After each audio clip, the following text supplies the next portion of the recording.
Acabo de graduarme de la escuela de medicina y mi nuevo hospital tiene reglas muy raras. Parte 1. Probablemente pienses que todos los médicos son asquerosamente ricos, porque al principio yo sí lo creía. 8 años y un puñado de canas prematuras después, solo soy unos cientos de miles de dólares más pobre que arruinado. Eso importaría si tuviera una familia que mantener, pero las largas horas en la facultad de medicina han provocado el fin de mi última relación y una cuenta atrás en la vida útil de mis ovarios. Me encontraba en una situación de tomar lo que pueda y estar agradecida. Así que cuando el hospital de St. Francis de Charleston, Virginia Occidental, me ofreció un puesto, metí mi triste vida en 3 maletas y busqué una oportunidad en las colinas de los Apalaches. 19 de nosotros empezamos en julio y desde entonces 13 han abandonado. Me gusta pensar que soy la rata que no se ahogó.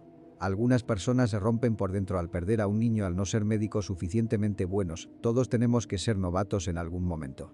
Es doblemente duro cuando tienes que informar a los padres del niño muerto, que entonces te ruegan que les des una noticia diferente, o gritan que quieren morir y que por favor los mates con cualquier droga que les quite el dolor. Pero la mayoría de mi clase entrante no pudo con la jefe de medicina. La doctora Vivian Scritt es, sin duda, la mayor estúpida que he conocido. Ahora sé por qué. 19 de ustedes empezarán hoy, y tenemos una quiniela con apuestas sobre cuánto durará cada uno. Nos dijo el primer día. No se sientan presionados, amigos. He hablado con cada uno de ustedes en privado y mis expectativas con muy bajas. Miró con condescendencia por encima de sus finas gafas, resopló y se dio la vuelta para marcharse. Deben de saber cuándo seguirme y cuándo alejarse, porque no voy a perder el tiempo explicándoles lo que deben de averiguar por su cuenta. Nos miramos boquiabiertos, sintiéndonos todos débiles y pequeños, y salimos corriendo tras ella. Yo era la última de la fila y me sentía fuera de lugar incluso llevándome tanto. Deben de tener la lista de expectativas para San Francisco, explicó la doctora Scritt mientras seguía caminando, sin molestarse en mirarnos mientras nos hablaba. Imprimí 18 conjuntos de reglas para que tuvieran que desafiarse unos a otros por ellas, sabiendo que uno de ustedes se quedaría atrás. Un frío glacial se instaló en la boca de mi estómago al ver que todos miraban una lista de reglas que solo yo no tenía.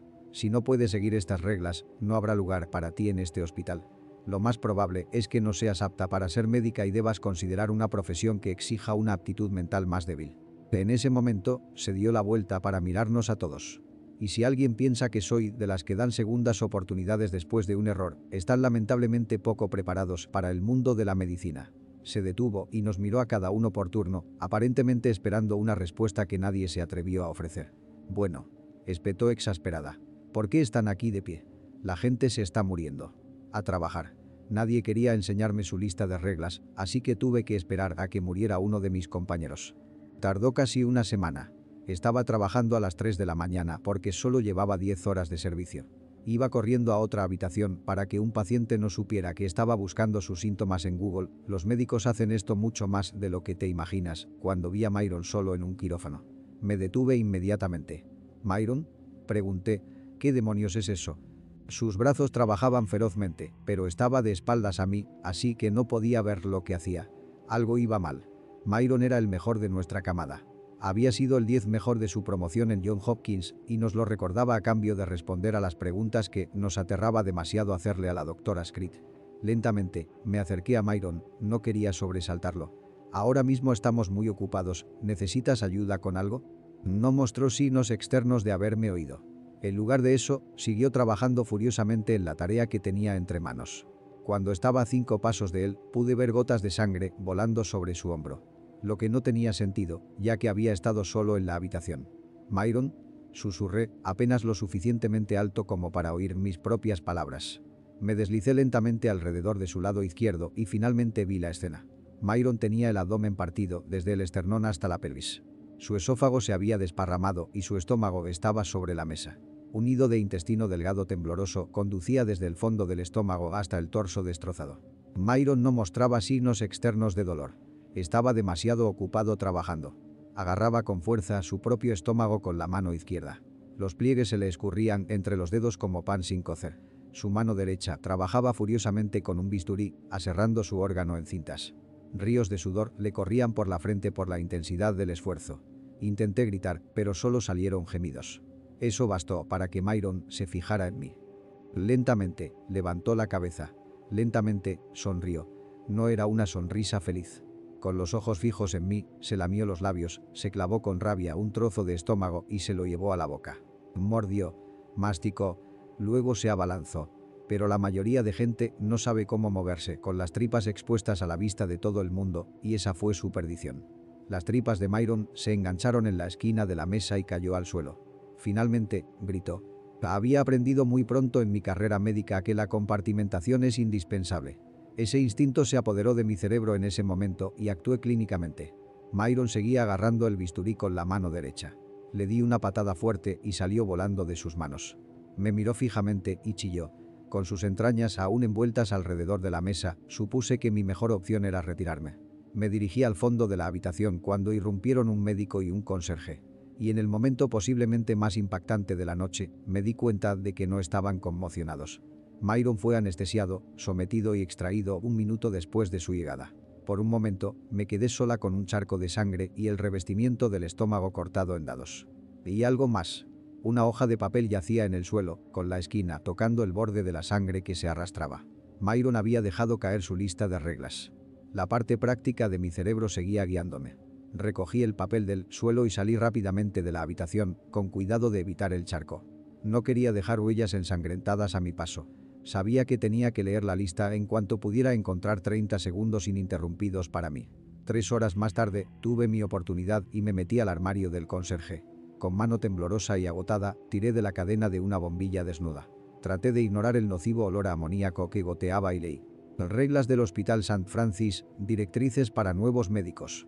1. Nunca, bajo ninguna circunstancia, comparta su copia de las reglas con nadie. 2. Si algún otro médico muestra un comportamiento errático, abandone la zona inmediatamente. No establezca contacto visual. 3. Si algún otro médico es abordado o detenido por alguien con uniforme de conserje, no interfiera. No vuelva a preguntar por ese antiguo médico. 4. No toque ninguna taza de mantequilla de maní aparentemente abandonada. Son los dulces favoritos de la doctora Screed. 5. Cualquier niño que muera en el Hospital St. Francis debe ser incinerado en los 120 minutos siguientes a la hora oficial del fallecimiento. Si sospecha que se ha incumplido esta norma, avise a la doctora Screed y el hospital será evacuado. 6. En el Hospital St. Francis no hay una unidad de quemados infantiles. Si se encuentra allí, siga caminando hasta volver a territorio conocido. Esto suele requerir viajar en línea recta por el pasillo central durante 477 minutos. No llegará a ninguna parte durante ese intervalo. 7. Esta regla se aplica en función de la necesidad de conocerla. 8. En todas las habitaciones hay una pequeña cantidad de ácido sulfúrico. Solo se utiliza en pacientes con la médula espinal seccionada. Si atacan, una inyección hipodérmica de ácido sulfúrico en el cráneo es la única forma de someter al sujeto. 9. La morgue debe albergar al menos 13 cadáveres en todo momento. 10. Si te encuentras en el tejado del hospital sin recordar cómo has llegado hasta allí, solo tienes 2 opciones. O esperas a que te encuentres un equipo de extracción o saltas 4 pisos hasta la acera de la calle Kurt. 11. Si es la habitación 1913, no mires directamente los números. No abras la puerta. Esta es, por mucho, la regla más importante. Mi corazón se detuvo cuando la puerta se abrió. La doctora Screed me miraba fijamente. La poca emoción que brillaba en su exterior parecía de sorpresa. Las dos nos quedamos paralizadas durante 5 segundos de agonizante silencio. «Doctora Feliz», dijo con gravedad. «Estoy conmocionada». Se quedó mirando la lista de reglas manchada de sangre que tenía en la mano. Busqué palabras. Cualquier palabra, porque literalmente cualquier respuesta me haría parecer menos culpable que en aquel momento, mirando fijamente al jefe de mi jefe y sin decir literalmente nada en mi defensa mientras ella pesaba mi alma con sus ojos. Y no dije nada. Tomaste una lista que no era tuya y no apareciste por ninguna parte después de que tu compañero de trabajo sufriera un accidente tan antinatural. La doctora Screed resopló por la nariz. Parece que estás dispuesta en hacer lo impensable en nombre de conseguir lo que necesitas. Y Myron ni siquiera pudo seguir la regla más importante. Apretó los dientes.